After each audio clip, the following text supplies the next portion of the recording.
breaking news from WRAL. Coverage you can count on. Breaking news, one of the brothers charged in the death of Deputy Ned Byrd pleads guilty to a charge in the case. The penalty he faces, plus. And sooner or later, you got to help the president understand that he's getting a lot of advice from people who have never governed. Partisan staff. Senator Tom Tillis says he will not run for re-election after rejecting President Trump's budget agenda. And I'm tracking the possibility of highs to finally dip back in the 80s. I'll let you know when and why coming up.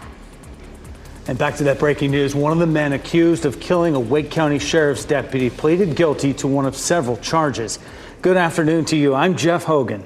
And I'm Renee Chu. Thanks for joining us. Alder Maureen Sotelo and his brother Arturo are accused of killing Deputy Ned Byrd during a traffic stop back in 2022. WRAL's Chris Lovingood has been going through newly filed court documents. Chris, to what charge did Maureen Sotelo plead guilty? Well, you know, Renee and Jeff, a plea agreement dated last Friday, June 27th, says he pleaded.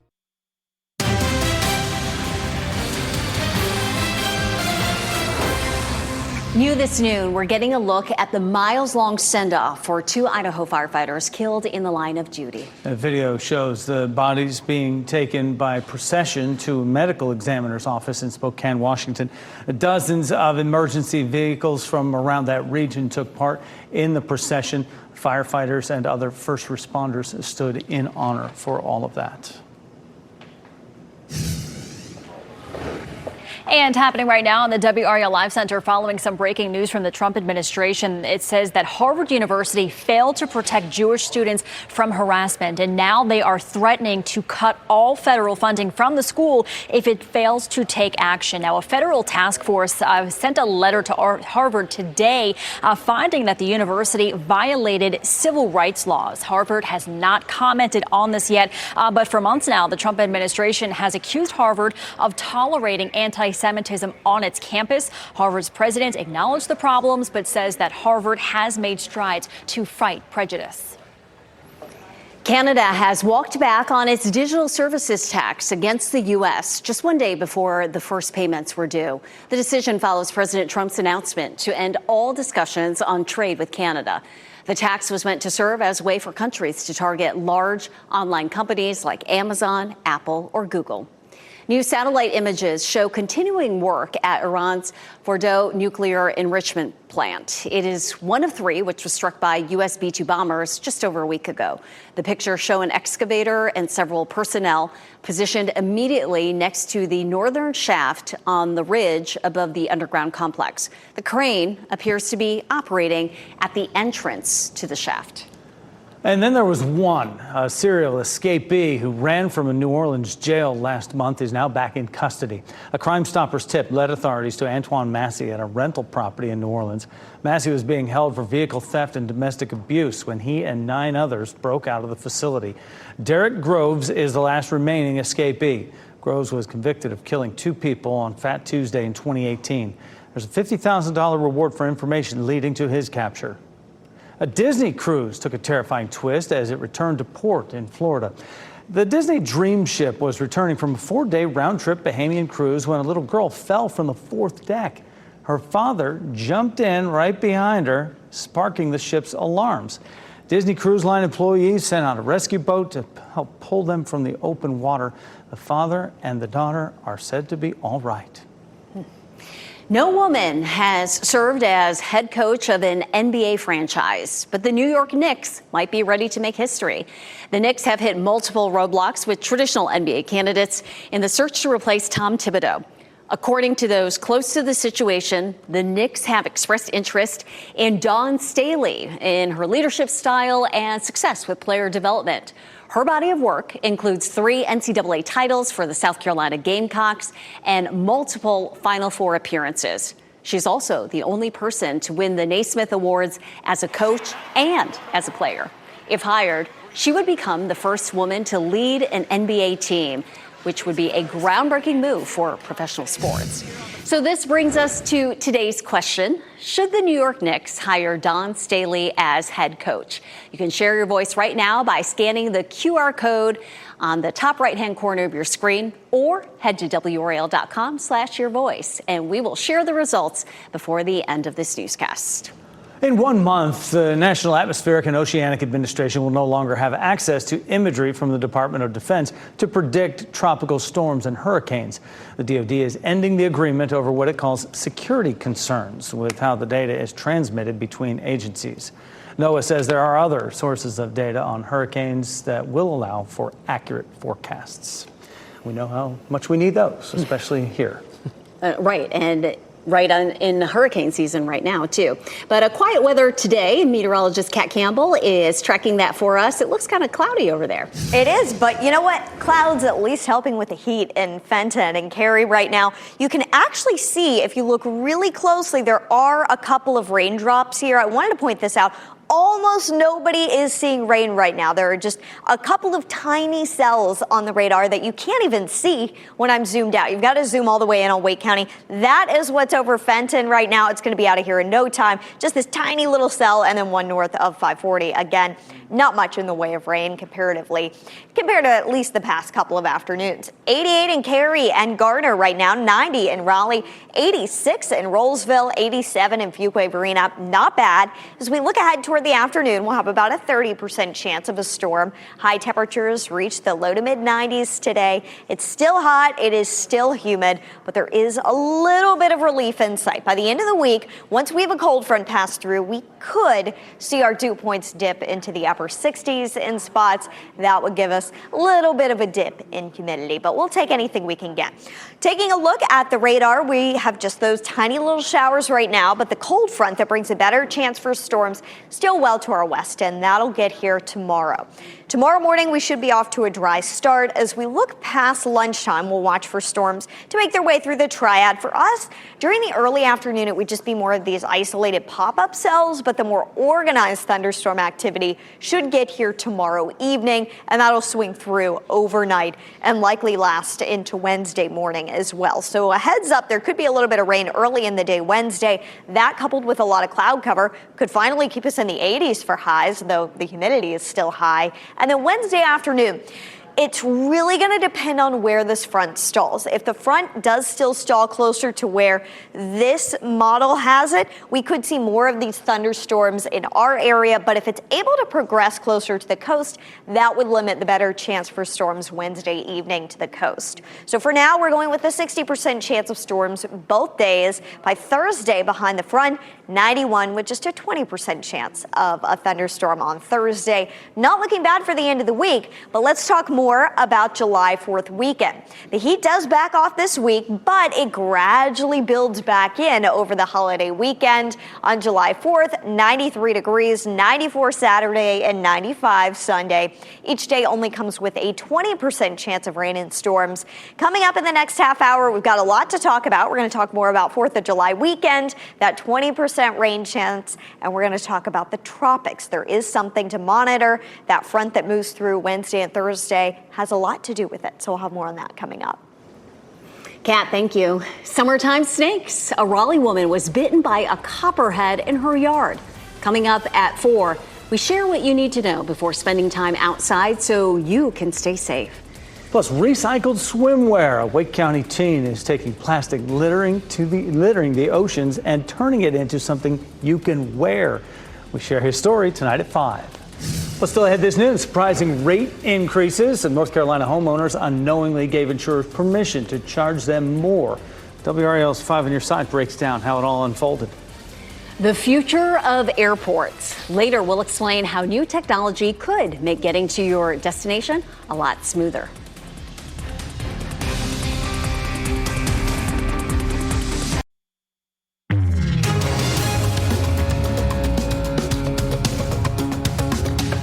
A homeowner reached out to 5 on Your Side after his insurance shot up 41% in just 1 year. Keely Arthur started digging into how these costs could jump so much so quickly and found out this affects a lot of people.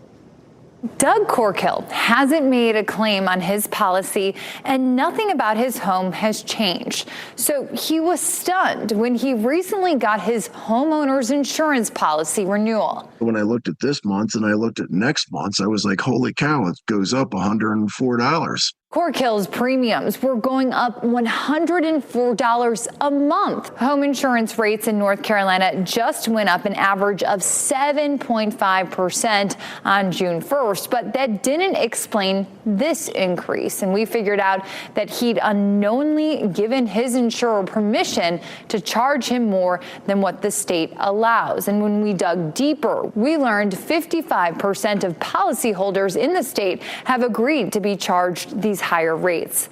Tonight on WRAL News at 6, how to know if you're one of them and what you can do to bring your costs down. Keely Arthur, 5 on your side. It appears that American shoppers are ditching Temu and Shein. This follows a decision by President Trump to close a tax loophole that allowed them to send cheaper packages from China. Market research data shows Temu's monthly active users fell by more than half between March and June. Spending fell by 90%. Shein saw a 12% drop in traffic over the same period and a 70% drop in spending. As the calendar gets ready to turn over to July, some Americans will start getting smaller Social Security checks. That's because the Social Security Administration says it has overpaid millions of dollars in recent years. It is now trying to recover those payments.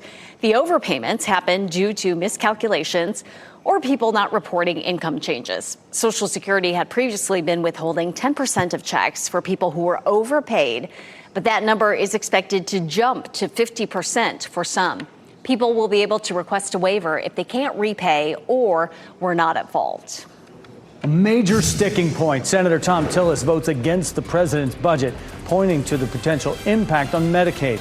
We'll look at how many people in our state stand to lose vital health care if the measure passes.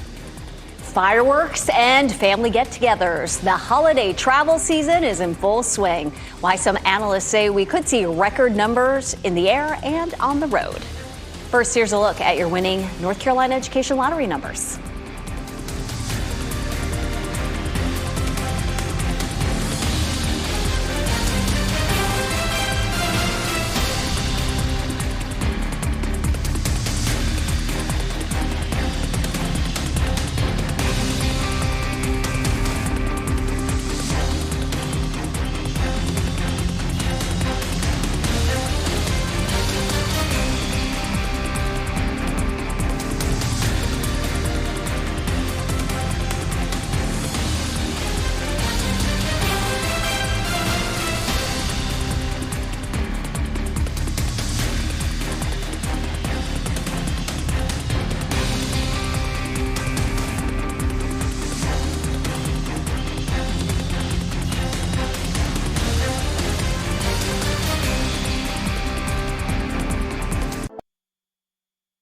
Shot in 4K ultra high definition. Your number one source for local news. WRAL News. Coverage you can count on.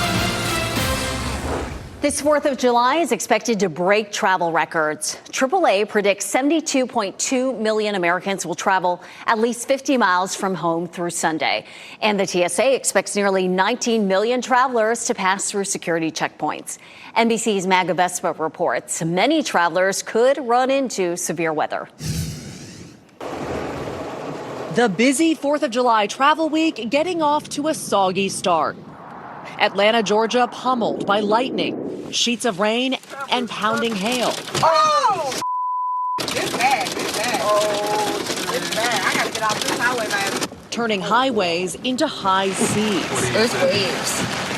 And causing chaos at the nation's busiest airport. Frustrated flyers hunkering down in the terminal. We were on the plane, got on the plane, and taxied back, and then taxied back into the gate, and they made us get off the plane. We were just confused, like, what now?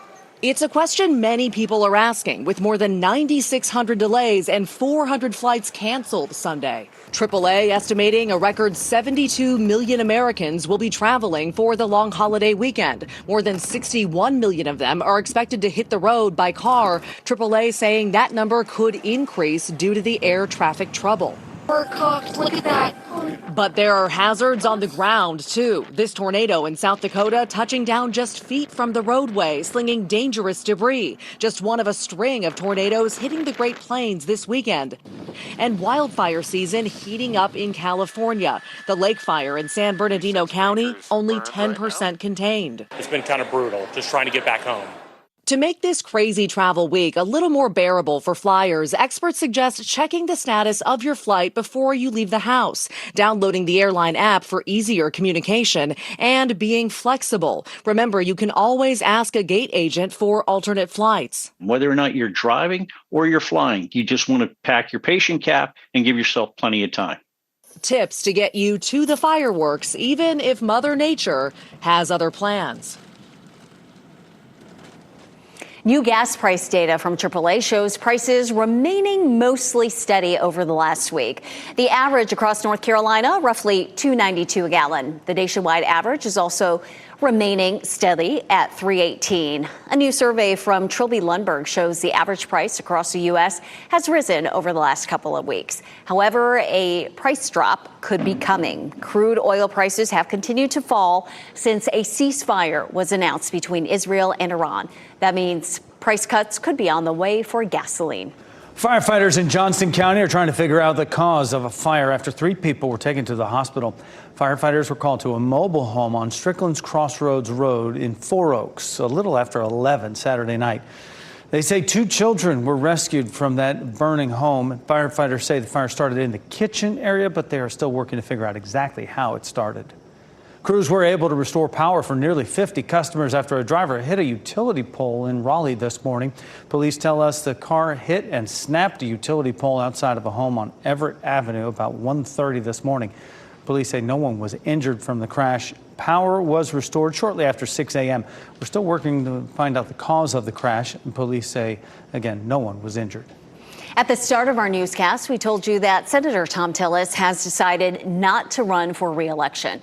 He made the decision after rejecting President Trump's big, beautiful bill. The senator expressed concern over how many people here in North Carolina would lose Medicaid coverage. WRAL's Sean Gallagher joins us live with a look at how many people we're talking about here. Sean. Yeah, we're talking more than 660,000 people who have Medicaid coverage through that expansion, 50,000 alone right here in Wake County. And these are folks who got this coverage within the last year and a half when they expanded who would be covered through Medicaid. Now, Senator Tom Tillis spoke out about budget cuts in the Senate bill this weekend. His opposition to the bill mainly focused on the number of people in North Carolina who could lose their health care coverage. The expansion raised the salary threshold for low-income workers to get health coverage, going from about $25,000 a year to nearly $37,000 a year for a family of 3. But it came with a caveat on reimbursement costs that this bill puts at risk. When North Carolina expanded Medicaid just a couple of years ago, they had a rule built into the law that said if the federal funding match goes below 90%, which it's been at for years, then Medicaid expansion will no longer be in effect in North Carolina. And that's exactly what this budget proposal does. And this bill very well could impact North Carolina more than any other state. Senator Tillis was handing out flyers last week in D.C. showing this, and it said that North Carolina could be forfeiting nearly $40 billion in the next 10 years through Medicaid funding. In Raleigh, Sean Gallagher, WRAL News.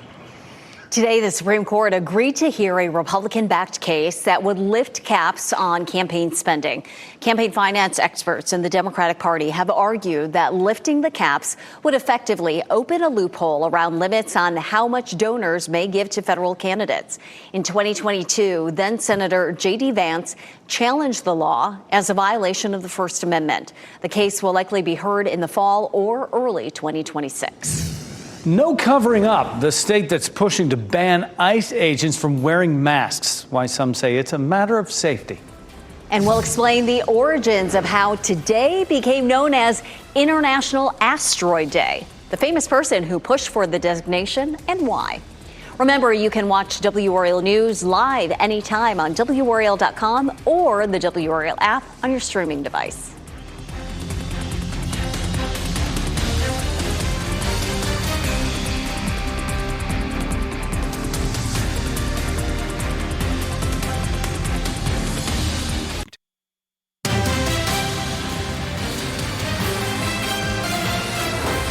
Highway Patrol says speed and alcohol likely contributed to a serious crash that happened along I-95 North in Nash County. A tractor trailer and a Chevy truck were involved. 2 people in the Chevy were seriously hurt. We are working to get updates on how they're doing. The driver of the tractor trailer wasn't seriously hurt. Troopers have not said who was at fault, but they did say both speed and alcohol contributed to that crash. You will see more law enforcement patrolling the roads across this state ahead of the 4th of July weekend. North Carolina Governor's Highway Safety Program is launching its Operation Firecracker Booze It and Lose It campaign. There'll be increased patrols and checkpoints across the state. The Governor's Highway Safety Program wants to educate people about the dangers of driving impaired. The increased patrols run through July 6th. More than 25 Black-owned businesses gathered over the weekend as part of a Juneteenth vendor expo. Food trucks, artists, and small business owners welcome visitors at the DoubleTree Hotel over on Highwoods Boulevard in Raleigh. They also raise money for organizations helping those experiencing homelessness. Organizers say the expo allows vendors to celebrate culture while also giving back. Dogs rescued from a Raleigh puppy mill last month are finding help across the state. 2 of the dogs, Carmen and Channing, were taken in by Carolina Poodle Rescue. They got to the center with broken legs. On Friday, both had surgery. They are recovering at the center, and they will be ready for adoption in the coming months. Unmasking for accountability. A proposed bill could require ICE agents to display their name, agency, and show their face during operations. Plus, partnering for progress, how a federally funded program could lead to the future of airport maintenance and security.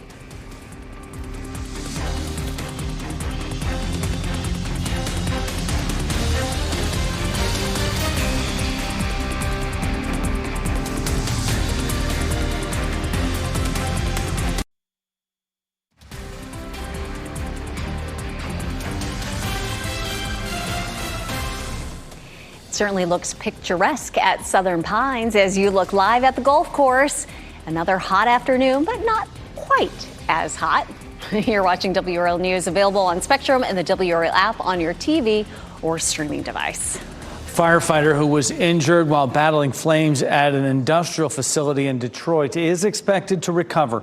Several fire crews responded to this scene around 2:30 this morning. Intense flames engulfed that facility by the time they were there.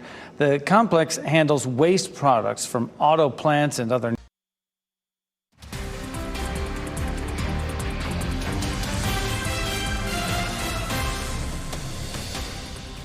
Cool shot of the big puffy clouds there from our tower. As we wrap things up, here's a look at a few of the headlines we're following today. One of the men accused of killing a Wake County Sheriff's deputy pleaded guilty to one of several charges. Alder Maureen Sotelo and his brother Arturo are accused of killing Deputy Ned Bird during a traffic stop in 2022.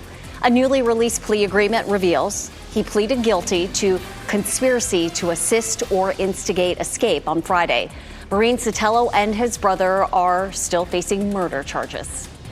2 Johnston County Sheriff's deputies will not face criminal charges for shooting a man during a mental health crisis. The district attorney said the use of force was justified because the deputies acted in self-defense. This played out in February after a suicide call to Anthony Collins' home in Clayton. Family members told dispatchers Collins was depressed, suicidal, and likely had at least 3 weapons. The report released today says Collins threatened to shoot the 2 deputies and reached for their gun. And that's when the deputies shot Collins several times. Senator Tom Tillis of North Carolina will not seek re-election. This decision comes a day after he and another Republican voted against President Trump's Big Beautiful Bill. Tillis calls the measure a massive mistake. WRAL Capitol Bureau Chief Laura Leslie will have new reaction. What's next and who could be in the running to replace him tonight on WRAL News starting at 4 o'clock. Some new technology taking off at Atlantic City International Airport. Researchers just wrapped up an 8-week trial testing the ability of robots to ramp up efficiency and rein in costs. It's called the Airport Autonomy Initiative. The experiment is backed by the Defense Department. It involves tech companies and academic institutions. The robots supplement ground staff, keeping them safer. One mows the grass, another scans the airport's perimeter, sending alerts about people, animals, or objects that shouldn't be there. Finally, a third bot clears dangerous foreign object debris from the tarmac, which costs the aviation industry billions of dollars per year by damaging planes. I think for the flying public, this is going to make it so that flights that are otherwise canceled or delayed actually make it to their destination. And pending the FAA's approval, the tech could be coming to a city and airport near you. Ahead of the 4th of July holiday, the U.S. Postal Service has this reminder for customers. It is illegal to put fireworks in the mail. So if you were thinking about it, don't do it. Because look, it could unintentionally explode and injure or even kill postal workers if they're improperly handled. Those caught mailing fireworks could face criminal charges, civil penalties, and other consequences. Let the pros handle the fireworks and the transportation of them. And some folks making that trip down south of the border to come up with some fireworks. A lot of them are illegal here in North Carolina. Coming up on WRAL News at 4 o'clock, a snake bite. A Raleigh woman bitten by a copperhead in her yard. What you need to know before spending time outside so you can stay safe. Speaking of spending time outside, what a beautiful view at Carr Lake. We know that will be popular this holiday weekend, as well as the beaches. And well, they should be. We're in July. I mean, this is going to tomorrow. Anyway, we start July.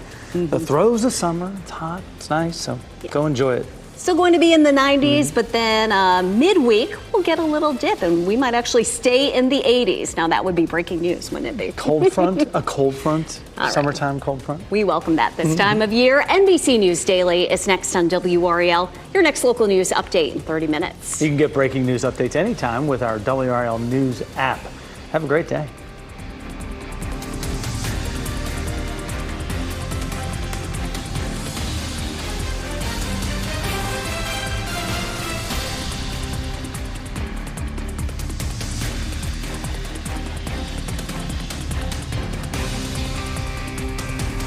Keep watching WRAL News over the air Channel 34 and Spectrum Channel 1257.